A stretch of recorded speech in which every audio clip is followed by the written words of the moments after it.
Hum-dee.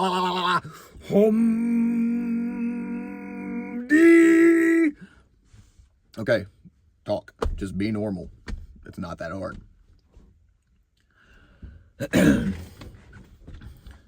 What's going on, y'all, and welcome back to the channel. I've been making content on here for about 2 years now, and I just want to start the video out by saying thank all 6,000 of you who have subscribed and joined me on this journey.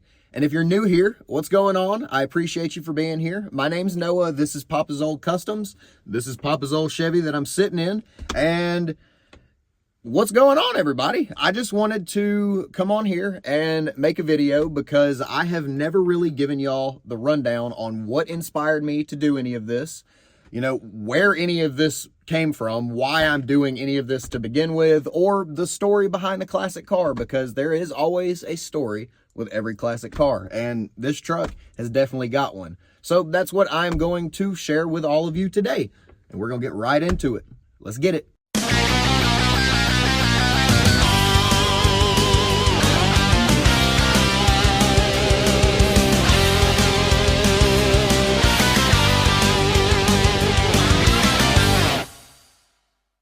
All right, so we're just going to get right into it. It all started with this square body and a phone call from my papa back in March of 2020. I got a phone call from my grandfather, and he pretty much just called me to tell me that somebody had knocked on his door and offered him some money for the truck. I was extremely worried when I heard that, because growing up, this was the truck that I always wanted to be my first truck when I turned 16. However, I'll always remember this man telling me, no, you can't have it. You can't drive that truck when you turn 16. You'll kill yourself. You're going to break your neck. You're going to flip it. It's got too much power, yada, yada, yada. You know, the old stuff that everybody tells you when they don't want you to have something that's just badass. But I get it, because the truck does have a little bit too much power for a 16-year-old to have. I get it. He called me and he said, you know, somebody offered me some money for the truck. And I'm like, well, why the hell are you calling me to tell me this? And he's like, well, I'm actually calling you to tell you that I told him to kick rocks. And I'm calling to ask you if you would like to come take this old truck off my hands. So me, obviously, I am freaking stoked, because I've wanted this truck my entire life. And now is the chance. So that very next Saturday, I hopped in what my daily driver was at the time, which was a 2005 Colorado, and I hauled ass all the way down to my best friend Jesse's house. Jesse lived about 20 to 30 minutes from Papa. That's the beauty of all of this.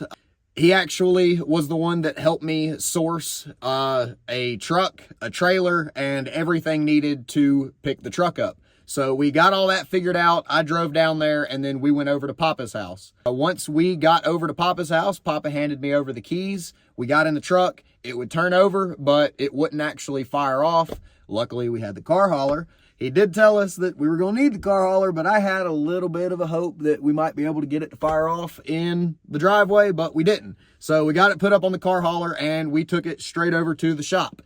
The shop, remember this, because I'm going to talk about this a lot.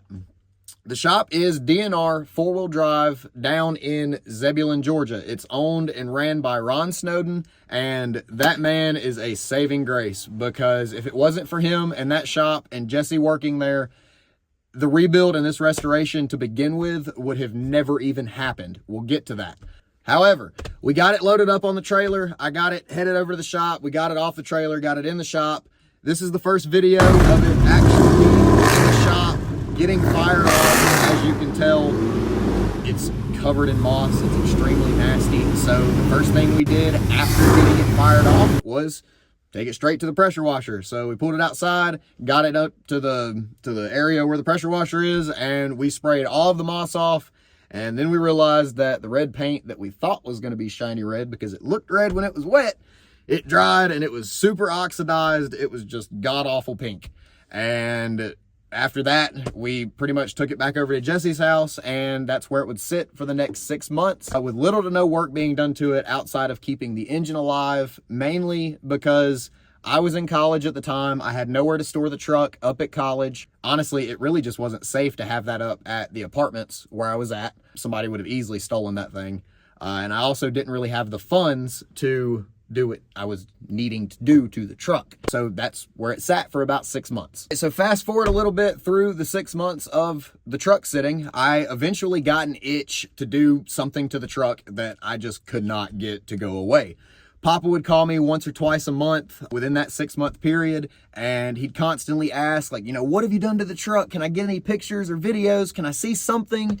And every time he called, I felt like I was disappointing him because I didn't have the time and I didn't have the funds, and nothing was getting done to the truck at all. Throughout that 6 months and a little bit prior, I actually started working within the car industry, and I started learning things from simple vehicle mechanics to paint correction and detailing to interior work to wiring to, honestly, there really wasn't anything I wasn't putting my hands on at the time. So I figured, what better way to, really make change on this truck than to take what I had learned in the paint correction field and apply it to my square body. I figured if, the truck looked red when it was wet, I could at least get a layer of that oxidation off and bring it back a little bit. So that is exactly what I did. I planned it out with Jesse, and I drove down to his house again. On a Saturday morning, we spent like 28 hours straight. No shit, Saturday morning until it was like 4 or 5 o'clock in the morning that Sunday morning that we finally went to bed. And this is actually what we walked outside to after spending 28 hours of wet sanding on this truck. This is the beautiful masterpiece that we walked out to. And it turned out freaking great. We wet sanded, we buffed, we did 3 or 4 different freaking rounds of wet sanding. We buffed and polished, we everything. Anything you can think of doing to paint to save it, we did it. And we took it back over to Papa's house, and I will tell you one thing, I have never seen that grown man cry. And he cried with joy that day. We loaded up in the truck, we went over, we grabbed a big old tall beer, big old Budweiser, because that was his favorite thing to drink, and pulled in the driveway, got out. He comes out, obviously ecstatic, if that's even the word, ecstatic, I don't even know. Just extremely freaking happy.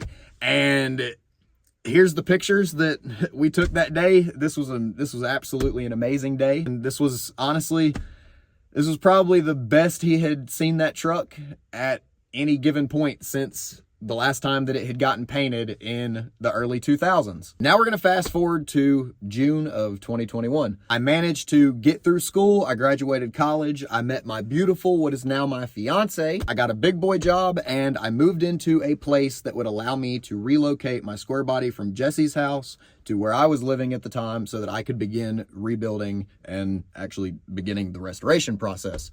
So that's exactly what I did. At the time, I still didn't really have the funds to do it, but I did have a 2005 Colorado. So what did I do? I sold my daily driver, and I made my project car my daily driver. It took me about 2 weeks to sell the Colorado. I got it sold. The very next day, I ordered all of the parts that was needed for the square body so that we could do an entire rebuild from front to back all the way around so that it was actually worthy of being a daily driver, because I did drive that thing around for a little bit with nothing but front brakes. I get it. It'll be all right because it's discs and the drums in the back were shot, but still not safe. It needed a lot of work. I got all of the parts ordered. That was good. And then the same week that the parts delivered to my house, it was actually the same week that I got a call from my mom that my papa's health was taking a turn. It was not looking good, and that he was going to have to be admitted into the hospital. There was also possibility of him having to be placed on a vent. That was absolutely horrible, heartbreaking news. And it still hurts. It really does. He went into the hospital, and, it was all in that order. It was, got the Colorado, on Marketplace, got it sold, got parts ordered, got parts delivered, and then I got a phone call that Papa was going into the hospital. And now it was game time. It was game time. That truck was getting rebuilt then and there. Papa actually went into the hospital on a Sunday or a Monday, and that following Tuesday, July the 20th of 2021, I loaded up all of the parts that I had delivered to my house into the bed of the square body, and I hauled ass down to the hospital that Papa was staying in. I parked the truck, I ran upstairs, I found the room he was in, and when I got there, He was already put under, he was asleep, knocked out cold, or at least that's what I thought. He was already on a vent, but I could tell that he knew that I was there when I got there. Because when I walked in the room and I started speaking, his heartbeat spiked a little bit. He started to move a little bit, and I walked up to the bedside, I grabbed his hand, and I told him, I said, "Papa, I'm here. I've got all of the truck parts that we need to get this truck rebuilt. I'm taking it over to the shop, and we're going to rebuild this entire thing this week, and we're going to get it done. Papa, you're not allowed to leave me, and you're not allowed to die." That's literally what I told him. He squeezed my hand. I knew for a fact that he heard me after he squeezed my hand, because there is no freaking way that man heard me or didn't hear me and squeezed my hand like that. And I left from the hospital. I took the truck over to the shop. We got all of the parts unloaded, and me and Jesse went to freaking work. We started that Tuesday. It was late in the day Tuesday, so we didn't get a whole lot done. But from Tuesday to that Saturday, Jesse and I spent 8 to 10 hours, if not more, a day getting every part that we could replaced on this thing. We did anything and everything we could to get this truck done in time, and got it finished. It was Sunday morning, sometime around 10:30 or so, that I actually got it done. Earlier that morning, I got a phone call from my mom again, and she told me that things were not looking good and that I needed to get back to the hospital as soon as possible. And I told her on the phone, I'm like, "Look, I'll be there as soon as I can." And it only took me about an hour or so after that phone call to get the truck wrapped up, and I was back on the road heading to the hospital again. Keep in mind, all this happening during, 2021, it's COVID time, so the hospital restrictions were extremely high. Luckily, I had already been there once to check in, so it wasn't a huge, crazy deal. But when I got there and I heard what my mom had told me on the phone prior, I parked and I straight up sprinted inside, sprinted past the check-in desk, had the receptionist screaming at me. There's no mask on my face. They're pissed about that.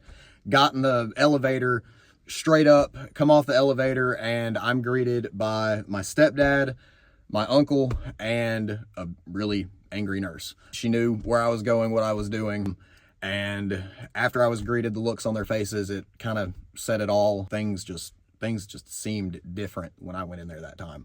I started my run back for the door, and once I started that run back for the door, I got to the room and I busted that door open so fast. My mom, my 2 aunts, my uncle, my grandmother, everybody jumped.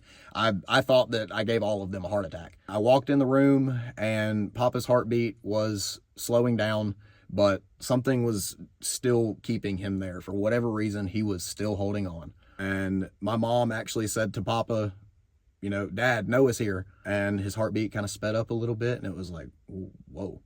So I walked up to the bedside, I grabbed his hand just like I did before. And I grabbed his hand and I told him, I said, "Papa, I did it. I finished the truck. It's done. It's done. I finished it." And not even 30 seconds after that came out of my mouth, flatline. And it was as simple as that. I thoroughly believe that he held on just long enough so that I could come back and he could hear me tell him that this truck was done. And I get chills talking about it, get chills thinking about it, and honestly, I get upset talking about it, but now I can talk about it and not bawl like a little baby, and I can give y'all this freaking wonderful, sort of wonderful, make a grown man cry story that sounds like something that came out of a freaking movie. But I'm here and I can give you the story on that. Papa passed away on July 24th of 2021, and from that day, I pretty much just vowed that I was going to fully restore this truck to the best of my capability, with a little bit of a twist of myself on it, and I have definitely done that. Just since the first rebuild, hell, I've gotten into a wreck. I've had to replace the entire front end on the truck. We've changed up paint schemes. I've came across a company called Papas Patina, which is freaking phenomenal, and I have done a ton of work with them.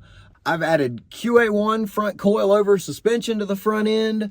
I've had a number of people reach out to me for different events. I've went out and filmed for Grip Autocross. I've went up to the C10 Nationals and made videos. I've went up to or went down to the Sonoya car shows and other car show events and made videos for them.